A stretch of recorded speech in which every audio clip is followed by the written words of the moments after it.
మా అమ్మ నన్ను ఎక్కువగా చూడలేదు, కానీ నన్ను ఎత్తుకొని లాలించి పాలించింది కథ కారకాన్ని లేదు, కానీ మా అక్క వాళ్ళు నన్ను బాగా చూసుకున్నారు. మరి వాళ్ళల్లో పెరిగిన వాడిని, ఎప్పుడు నేను ఒక చిన్న పని చేసిన వాడిని కాదు, అలాగ పెంచారు వాళ్ళు నన్ను. మరి అక్కల జతలో ఉంటే ఎట్టుంటుందో మీకే బాగా తెలుసు, ఒక చొమ్ము కూడా ఎత్తనివ్వరు. సో అలాగే ఈ పరిస్థితిలో నన్ను కాపాడుకున్న వాళ్ళు అందరు పెళ్ళి అయిపోయిన తర్వాతనే మనకు లోకం తెలిసింది ఎట్టుంటుందా అని. అందరి పెళ్ళిళ్ళు అయిపోయిన తర్వాత స్టార్ట్ అయింది లైఫ్ అంటే ఏందని. అంతవరకు దేవుడు బాగానే పెట్టాడు. కానీ అది అయిన తర్వాత బైబిల్ కాలేజీకి వెళ్ళిన తర్వాత నాకంటూ ఎవరు స్పాన్సర్స్ లేరు. వినాలి, నాకంటూ ఎవరు స్పాన్సర్స్ లేరు, ఎవరు స్పాన్సర్ చేసే పరిస్థితులు కూడా లేరు. ఇంట్లో ఉన్న పరిస్థితులు కూడా బ్యాడ్గా ఉండే. మా అమ్మ మాత్రం, ఎందుకంటే ఈ దినము బైబిల్ కాలేజ్ చదవడానికి కానీ నేను అక్కడ నిలబడడానికి మా అమ్మ నన్ను చాలా ప్రోత్సహించింది, నాతో నిలబడింది. ఈవెన్ ఫైనాన్షియల్గా కూడా కదా. కానీ నాకు మరి సొంత వాళ్ళే పంపించద్దు అన్నా కూడా మా అమ్మ తెగించి తనకున్నటువంటి ఆ పెన్షన్లో 250 రూపాయలు వస్తే నాకు 100 రూపాయలు పంపించేది. అంటే అట్లాగా మా అమ్మ నన్ను సాకింది. ఆ 100 రూపాయలు ఎంత గొప్ప విషయం అంటే దేవుని బిడ్డలారా చెప్పడానికి ఇష్టపడుతున్నాను. ఎందుకంటే 3 నెలలు నాకు ఏం పంపిలే. 3 నెలలు ఎట్లంటే ఇక్కడ షాంపూ లేకుండా స్నానం చేసేవాడిని కాదు, మంచి సోపు లేకుండా స్నానం చేసేవాడిని కాదు. ఇమాజిన్, మీరు ఒకసారి యోచన చేయండి. సోపు లేదు, బ్రష్కి పేస్ట్ లేదు, 3 నెలలకు ఏమో చేయాలని అర్థం లేదు. First time in my life I went to neem tree కాడి నుంచి పోయేసి ఆ యాపాకు కట్టి తీసుకొని 3 నెలలు బ్రష్ చేయడానికి మరి చూశాను. ఇమాజిన్ సోపు నా జీవితంలో లేకుంటే రిన్ను సోపుతో తలకు పోసుకున్నట్టు నా ఎంటికలు పోవడానికి కారణం అది. అక్కడ నేర్పించాడు దేవుడు నాకు ఎలా బ్రతకాలని జీవితంలో. హాస్టల్లో ఒక పూట అన్నం దొరికితే గ్రేట్. ఉన్న అన్నం ఒకవేళ తినాలనుకుంటే దేవుని బిళ్ళరా ఒక రాయికి ఒక చేతికి ఒక రాయి అంటే కరెక్ట్గా క్లీన్ చేయరు. సరే క్లీన్ చేయరా అని చెప్పేసి వేస్తే పురుగులు, భీమ్ పురుగులు ఫుల్ ఉండేవి లోపల. సరే భీమ్ పురుగులు ఒక దిక్కు ఉంటే మేమంతా లైట్లు ఎక్కువగా ఉండేది, ఒక లైట్ ఉంటుంది, దాని కింద కూర్చున్నామంటే ఉన్న పురుగులంతా దాంట్లో పడేవి. ఏం చేసేవాళ్ళమంటే, అమ్మ హాస్టల్లో ఉన్న నా బిడ్డలరా, how much blessings you are రా, ఎంత ఆస్వాదింపబడిన వాళ్ళరా మీరు. వాస్తవం రా ఈ మాట, ఎంత ఆస్వాదింపబడిన వాళ్ళన్నా నాన్న మీరు. మీరు తిన్నటువంటి బిర్యానీలు ఎవరు తిన్నారో నాకు తెలియదురా బాబా.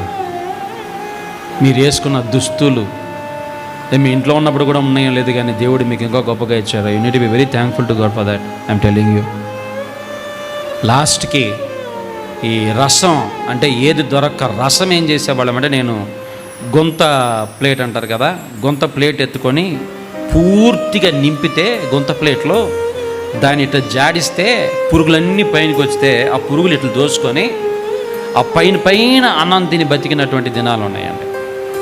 పైన అన్నం ఇంటికి వచ్చేకి డబ్బులు లేకుండా, ఇంటికి వచ్చేటువంటి స్థితిలో లేనటువంటి పరిస్థితి. ఎందుకంటే ఆ నుంచి రావాలంటే 120 రూపాయలు బస్ ఛార్జ్ పట్టుకొని ఇంటికి రా. అందరూ వెళ్ళిపోయిన తర్వాత ఒక్కడిని ఏడుస్తా కూర్చొని జీవితంలో ఉన్నట్టయితే ఇంట్లో వాళ్ళందరూ చేసి, నేను ఎప్పుడు పని చేసినాను కాదండి, ఒకవేళ పని చేసినా కూడా నేను ఆవుల కాడ పని చేశానేమో, కానీ not that work I have done which I have done over then. నాకు మాట చెప్పడానికి ఇష్టపడుతున్నాను.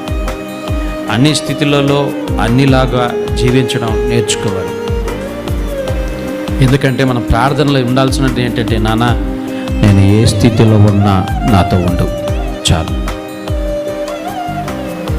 నేను లేమి స్థితిలో ఉన్నప్పుడు నాతో ఉండు, నేను ఉన్న స్థితిలో ఉన్నప్పుడు నాతో ఉండు. లేమి స్థితి నన్ను నీకు దూరం కూడా చేయకుండా ఉండను కాక, నా ఉన్న స్థితి కూడా నేను నుంచి దూరంగా చేయకుండా ఉండను కాక. ఏ స్థితి అయినా ఆయన ఉంటే ఆ స్థితి అమోఘం, ఆశీర్వాదకరం. Don't feel yourself that your situations are bad. నన్ను మార్చగలిగిన వాడు నీతో ఉన్నాడు. ఆయన ఉంటే నీ సిచ్యువేషన్ రెప్పపాటున మార్చగలడు. ఆమేన్, ఆమేన్. భక్తుడు ప్రార్థన చేసిన, నాన్న నా జీవితంలో ఉన్నది లేనిది 2 సందర్భాలలో బ్రతకడం నేర్పి నాకంటాడు. 2 కొరింథీయులకు రాసినటువంటి పత్రిక 6వ అధ్యాయం 10వ వాక్యం చదవండి. 6:10, 2:6-10.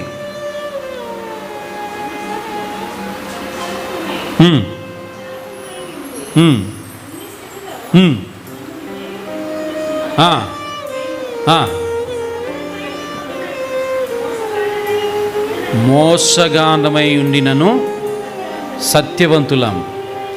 ఏంటి? తెలియబడిన వారమై. చదవండి క్లీన్గా.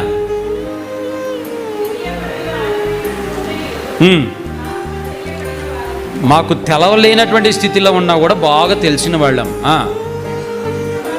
చనిపోయినటువంటి స్థితిలో మేము ఉన్నవారమైనా ఇదిగో బ్రతుకుతున్నాం.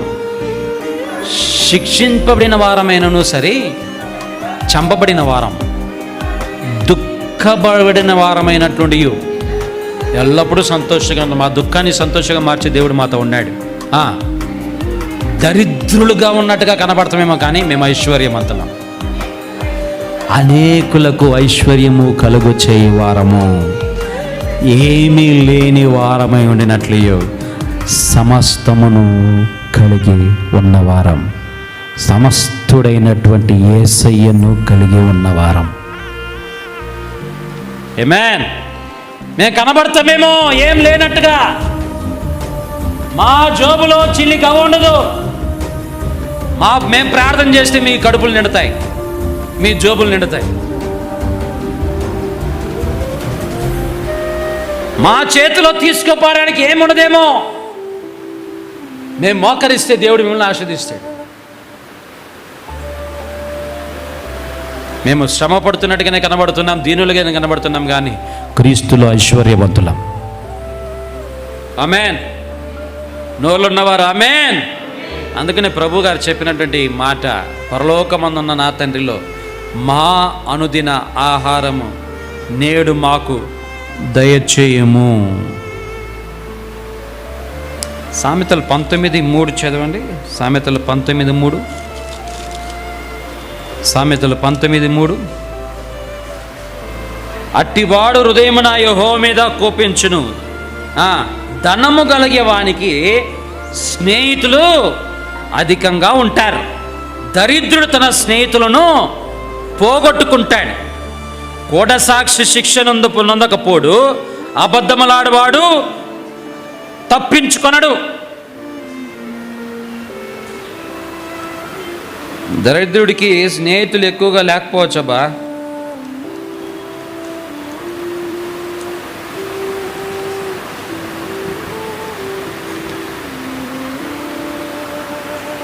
సర్వసృష్టికి ఆది సంభూతుడైన దేవుడు వాడికి స్నేహితుడిగా ఉన్నాడు. ఆమేన్, ఆమేన్, ఆమేన్. ఒకదిన ఇలాగే నడుచుకొని పోతూ ఉన్నా, ఒకరు నన్ను చాలా హీనపరిచారు. వాళ్ళ కాడికి పోయి సహాయం అడిగిన, అంటే డబ్బులు అడగలేదు, కానీ I has them to help me out in some other things. నన్ను చాలా తక్కువగా చూసి నన్ను ఒక మాదిరి హీనగా మాట్లాడి పంపించేశారు. కనీసం ఒక 2 కిలోమీటర్స్ నడుచుంటాను, 2 కిలోమీటర్స్ ఏడ్చుంటాను నేను. 2 కిలోమీటర్స్ ఐ క్రైడ్. ఎందుకు ఏడ్చానంటే, వాడేమో నన్ను కించపరిచినట్టుగా కాదు, కానీ నేను చేస్తున్న పనికి నాకు ఎవరు ప్రోత్సాహం లేదే అన్నట్టుగా 2 కిలోమీటర్లు ఏడ్చాను.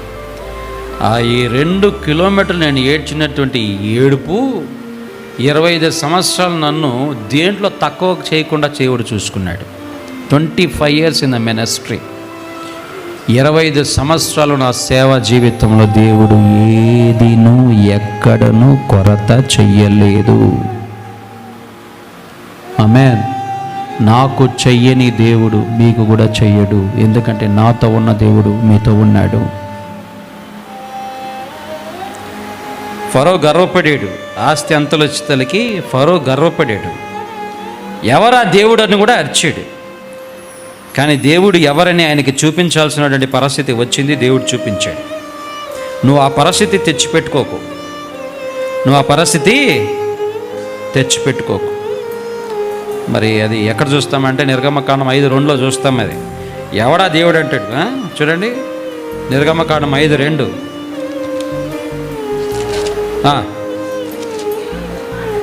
ఫరో, నేను అతని మాట విని ఇశ్రాయేలును పోనిచ్చుటకు ఏమండి సింగులర్ వర్డ్ అండి, సింగులర్ వర్డ్. యెహోవా ఎవడు?